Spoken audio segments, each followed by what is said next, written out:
जय सिया राम। तो अब तक हमने अपने प्यारे कथा रसिक श्री सीताराम जी को श्रवण कराया कि किस तरह कृष्णदास पे हारी जी ने गणेश कुफरी जी की भक्ति पे रीझ कर उन्हें खूब आशीर्वाद दिया। और अब गणेश कुफरी जी अपनी माता सहित वापस महल में आ गई।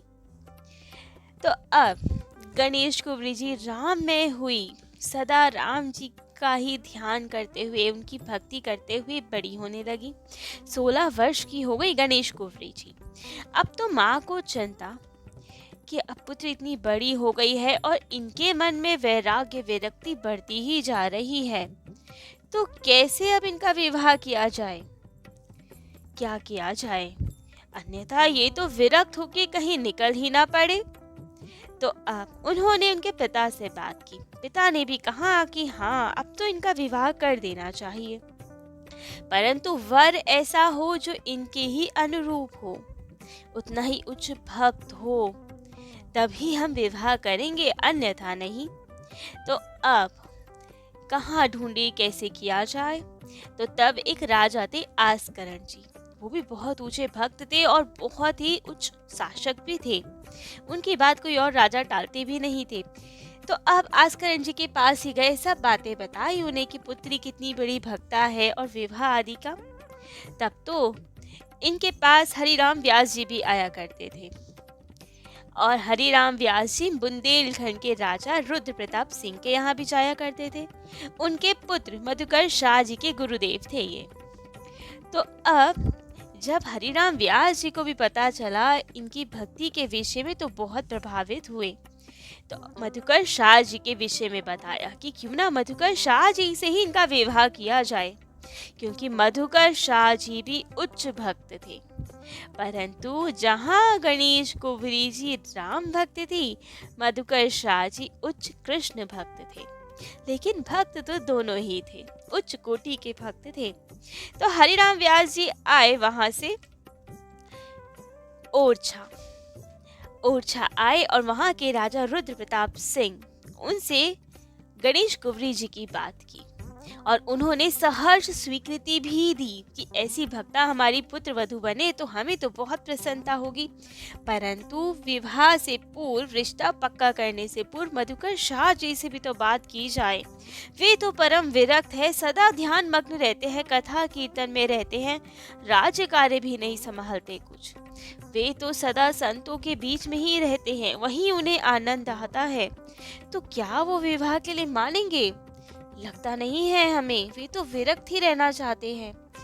तब तो रुद्र प्रताप सिंह ने इतना सब चिंता व्यक्त करके कहा, लेकिन आपके तो शिष्य है ना वो, तो आप ही बात कीजिए मधुकर शाह जी से। अब तो हरिराम व्यास जी ये भी बहुत उच्च संत थे। पहले इन्हें अपनी शास्त्र की जितनी भी ज्ञान था उसका बहुत गुरूर था और जगह जगह शास्त्रार्थ करते थे, सबको पराजित करते थे। लेकिन एक बार काशी में भोले बाबा ने इनका घमंड दूर किया और इन्हें भक्ति का दान दिया। इनके हृदय में भक्ति का जागरण हुआ और फिर ये उच्च कोटि के कृष्ण भक्त बन गए, वृंदावन में जा बसे।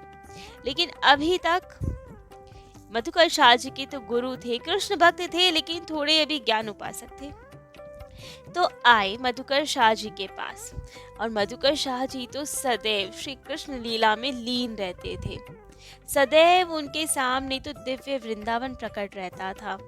वहाँ की वेतवा नदी तो उन्हें यमुना जी की भांति दिखती थी और सदा लीला चिंतन में डूबे रहते थे। मधुकर शाह जी को ये उपदेश भी देते थे, लेकिन उन्हें कुछ समझ नहीं आता था ज्यादा। तो अब जब उन्होंने देखा कि गुरुदेव पधारे तो ध्यान समाधि टूटी, खूब स्वागत आदि किया गुरुदेव का। तब तो व्यास जी ने कहा, हरिराम व्यास जी ने, कि आज मुझे तुमसे कुछ चाहिए। अरे गुरुदेव, आप आज्ञा करें, आपने तो कभी कुछ नहीं कहा हमसे, आज आज्ञा करें, पूर्ण किया जाएगा, वचन देते हैं। तब तो हरिराम व्यास जी ने कहा, हम चाहते अब तुम्हारा विवाह हो। अब तो ये बड़े परेशान कि गुरुदेव, मैं तो यही चाहता था कि सदा ब्रह्मचारी बन के खूब ठाकुर जी की सेवा, उनकी लीला चिंतन में आनंद लूं। आज आपने ये क्या मांग दिया? तब तो उन्होंने कहा कि सब कुछ निश्चित है, तुम्हारे पिता से भी आज्ञा ले ली है, कुंवरी भी तैयार हो जाएगी, सब तैयार है, केवल तुम्हारी स्वीकृति की देरी है। तुम स्वीकृति दो तो अभी तुम्हारा विवाह करा दे। लेकिन अब मधुकर शाह जी तो वचनबद्ध, गुरुदेव की आज्ञा, गुरुदेव को ही वचन दे दिया, जो आप कहेंगे मानेंगे, स्वीकृति देनी पड़ी। तो अब धीरे धीरे गणेश कुंवरी जी के बारे में पता लगा इन्हें, कैसी भक्ता है, क्या है। और उधर गणेश कुंवरी जी तो सदा राम जी की लीला, उनकी कथा में ही व्यस्त रहती थी। अपने छोटे से वो गुड्डे अपने राम लला जी के साथ उनकी सार संभाल में ही रहती थी। तो अब क्या किया जाए, कैसे उनका मन मधुकर शाह जी की ओर लगाया जाए, विवाह की ओर लगाया जाए। तो अब उनके माता पिता ने एक सखी नियुक्त की जो सदा उनके साथ रहती थी। उन्हें अब धीरे धीरे ओरछा के बारे में, वहाँ के राज्यों के बारे में और ऐसे ही अलग अलग चीज़ों के बारे में बताती रहती थी। तो अब वे भी सुन लिया करती थी। अभी तक केवल राम कथा सुनती थी, अब वे धीरे धीरे अन्य ग्रंथ भी उन्हें सुनाती थी। और इन्हीं सब में धीरे धीरे ओरछा की बात, वहाँ की सौंदर्यता की बात, वहाँ के राजाओं की बात, ये सब बताने लगी। अब उन्हें भी थोड़ी रुचि आई कि ऐसा कैसा राज्य है ओरछा, और ये कैसा नाम है ओरछा, इसके विषय में कुछ बताओ हमें। तब तो उन सखी ने बताया कि बुंदेला वंशीय राजा प्रताप तुंग ऋषि के शिष्य थे। एक दिन उनके मन में विचार आया कि हमें नई राजधानी बसानी है, तो अपने गुरुदेव से प्रार्थना की। गुरुदेव ने आज्ञा की कि प्रातः भूमि निरीक्षण के लिए जाना और वहां आपके मुख से जो प्रथम शब्द निकले उसी के नाम पे अपने नगर का नाम रखना। तो अब वे सब गए भूमि निरीक्षण के लिए। साथ में शिकारी कुत्ते भी थे, जंगल में जा रहे थे, भ्रमण कर रहे थे। अब वो कुत्ते किसी जंगली जानवर के पीछे पड़ गए और इनके मुख से निकला उच उच, कुत्तों को हटाने के लिए। तो अब प्रथम शब्द निकला उच, तो उसी से इन्होंने नगर का नाम रखा ओरछा। और एक ओरछा का अर्थ ये भी होता है क्योंकि ये राजधानी चारों ओर से पर्वत नदियों से सुरक्षित थी, तो सब ओर से इसकी रक्षा हो रही थी, इसलिए भी इसका नाम पड़ा ओरछा। तो अब वहाँ की भक्ति कि यहाँ पे संत प्रभाव कितना है, वहाँ की सौंदर्यता कितनी है, पर्वत, नदी, कंदराएं, सबके बारे में वो सखी बताती। तो अब गणेश कुंवरी जी ने भी कहा, जब इतना सौंदर्य है वहाँ, तो अवश्य वहाँ के राजा भी भगवत पारायण भक्त होंगे। जब वहाँ संतों का नगरी है, ऋषि तुंग द्वारा बसाई हुई, तो अवश्य वहाँ भक्त हृदय लोग होंगे। तो उन्होंने सबका बताया। फिर धीरे धीरे सखी ने मधुकर शाह जी के बारे में बताया कि वे कितने बड़े भक्त हैं, संत प्रेमी है, कृष्ण भक्त हैं।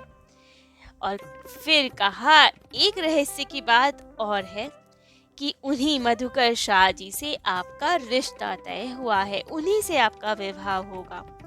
अब तो ये बड़ी परेशान कि ये क्या हुआ, लेकिन क्या करे। अब जैसे तैसे समय बीता, अब विवाह तो इन्हें करना पड़ा। तो अब विवाह में सब रस्में आदि हुई, मधुकर शाह जी भी तैयार हुए, ये भी तैयार हुई, सब रस्में हुई। और विदाई के समय इनकी माँ ने, जो इनके वो प्यारे से गुड्डे रामलला जी थे, उन्हें दूल्हा वेश में सजाकर एक बहुत सुंदर स्वर्ण पेटिका में इन्हें भेंट किया। और ऐसे ही उस रामलला जी से जो इनकी सखी की गुड़िया थी जानकी जी, उनका विवाह हुआ था बचपन में, लेकिन विदाई नहीं करती थी वो सखी अपनी गुड़िया की। तो आज उस सखी ने भी इनकी विदाई पे अपनी वो गुड़िया को दुल्हन वेश में सजाकर फिर से एक बहुत सुंदर पेटिका में रखकर इन्हें भेंट किया और कहा इसे घर जाके खोलना। तो अब दोनों भेंट लेकर सबसे मिलकर गणेश कुंवरी जी आई अपने ससुराल। यहाँ पे सबसे भेंट हुई व्यास जी ने, हरे राम व्यास जी ने गणेश जी के सामने ये प्रतिज्ञा की थी, मनौती मांगी थी उनसे, यदि मधुकर शाह जी और इन गणेश कुंवरी जी, जिनका पुराना नाम कमल राजा था, अगर कमल राजा और मधुकर शाह जी का विवाह हो जाता है गणेश भगवान, तो आपके नाम पर ही पुत्र वधू का नाम रखूंगा, तो मनौती पूरी करना। तो आज कमल राजा का नामकरण हुआ। उनका नाम गणेश जी के नाम पे रखा गया और गणेश दई या गणेश कुंवरी दोनों नाम मिलते हैं ग्रंथ में, वो नाम इनका रखा गया। तो ऐसे इनका नाम कमल राजा से पड़ा गणेश कुंवरी। और अब खूब प्रेम से वे वहां रहने लगी। मधुकर शाह जी से इनकी भेंट हुई, खूब वार्तालाप हुई, खूब सत्संग हुआ दोनों में, एक राम भक्त और एक श्री कृष्ण भक्त। लेकिन खूब आनंद रहा, खूब सत्संग हुआ, दोनों ही परम भक्त परम संत सेवी। तो अपार सत्संग हुआ, अपनी अपनी भाव अपनी अपनी उपासना के बारे में एक दूसरे को बताया और खूब आनंद से संत सेवा करते करते समय बीतने लगा। परंतु 1 वर्ष के बाद एक दिन राजा रुद्र प्रताप सिंह शिकार खेलने गए। खेलते खेलते अपने सैनिकों से बिछड़ गए और घोर जंगल में सब जगह भटक गए। अब तो भटकते भटकते उन्हें एक सिंह की आवाज आई। तब तो ये उस दिशा की ओर गए। जाके देखा तो एक सिंह गाय पे हमला करने वाला था, उसे मारने वाला था। अब क्षत्रिय तो होते ही वही है जो गौ की रक्षा करे। जो गौ की रक्षा ही नहीं करे वो कैसा सनातनी, कैसा क्षत्रिय, कैसा भारतीय, कैसा हिंदू जो गौ माता की ही रक्षा ना करे। तो अब वो राजा तो घोड़े से कूदा, अपनी तलवार निकाली और सिंह से भिड़ने चला गया। खूब युद्ध किया सिंह से, लेकिन अब सिंह पे तलवार तो चलाई, अब वो घायल सिंह और क्रुद्ध हो गया और इन पे और जोर से हमला किया। इनकी तलवार गिर गई और इन्होंने पंजे से राजा को घायल कर दिया। अब तो ये सब सुन के सैनिकों को भी जब आवाज आई तो आ गए वहां पे, खूब बाण चढ़ाए सिंह पर। लेकिन तब तक राजा बहुत घायल हो चुका था। घायल अवस्था में ही उन्हें लेकर तो आ रहे थे, लेकिन रास्ते में ही प्राणांत हो गया राजा का। तो अब राजा के बड़े पुत्र भारती चंद्र जी वे बने वहां के शासक। परंतु मधुकर शाह के जैसे या अपने पिता के जैसे उनके हृदय में धर्म के लिए उतना स्थान नहीं था। और जो धर्म के लिए ही जहाँ स्थान ना हो तो वहाँ दया, करुणा, अन्य ये सब गुण कहाँ से आए। तो अब उनके आसपास तो अच्छे लोग तो दूर होते गए और साथ में चापलूस लोग लग गए। हर जगह भ्रष्टाचार, घूसखोरी ये सब होने लगा। लेकिन राजा भी आनंदित, उनके मंत्रीगण भी आनंदित, और मधुकर शाह जी को किन्हीं से कोई फर्क ही नहीं पड़ता। वे अपने भजन कीर्तन इन्हीं सब में व्यस्त रहते थे। अब तो चापलूसों ने धीरे धीरे राजा को उन्हीं के भाई मधुकर शाह जी के खिलाफ भड़काना स्टार्ट किया कि आप ये सब धन संपत्ति इकट्ठी तो करते हैं, परंतु आपके भाई तो वेशधारी, ढोंगी, पाखंडी साधुओं पे सब लुटाते रहते हैं। जब देखो उनके महल में कोई ना कोई आता रहता है, ना जान ना पहचान, सबको अंदर बुला लेते हैं, बस तिलकधारी होना चाहिए, और खूब धन संपत्ति लुटाते हैं उन पे। ऐसे तो पूरा राजकोष खाली हो जाएगा। अब तो उन्हें बड़ा खराब लगा कि ये तो अनुचित है। तब तो फरमान जारी किया कि आज से राजमहल में अनजाना कोई व्यक्ति नहीं आएगा और राजकोष से धन जिसको चाहिए तो धर्म समिति की पहले अनुमति लेनी पड़ेगी। दान आदि के लिए भी धन चाहिए तो धर्म समिति की अनुमति लेनी पड़ेगी। अब तो मधुकर शाह जी समझ गए क्या नीति है, क्या नियत है अब भाई की। तो समझ गए कि अब हम यहाँ से धन नहीं ले सकते। बहुत दुखी हुए क्योंकि संत सेवा तो उनके प्राण थे, बिना संतों की सेवा के कैसे जिया जाए। बहुत दुखी हुए, आए गणेश कुंवरी जी के पास, उन्हें सब बताया कि क्या चल रहा है आजकल, और बहुत दुखी थे कि अब संत सेवा कैसी होगी। तो अब गणेश कुंवरी जी ने कहा कि आप चिंता ना कीजिए, राजकोष में से लेने की मनाही है ना, लेकिन हमारे पास अभी बहुत कुछ है, इतने सारे आभूषण हैं हमारे पास, उस पे तो किसी का अधिकार नहीं, आप वो ले जाएं, उनसे संत सेवा करें, मायके से मेरे जितना धन आया है वे ले जाए, तो उन सबसे खूब प्रेम से संत सेवा करेंगे हम दोनों। अब मधुकर शाह जी बहुत प्रसन्न, दोनों दंपति ने मिलके खूब संत सेवा की, खूब आनंद रहा। थोड़े समय बाद तो महल भी छोड़ दिया और जहाँ पे ये तुंग अरण्य तपोभूमि थी तुंग ऋषि जी की, वहीं पे अपना निवास स्थान बनाया, वहीं मठ में रहने लगे और खूब संत सेवा करने लगे।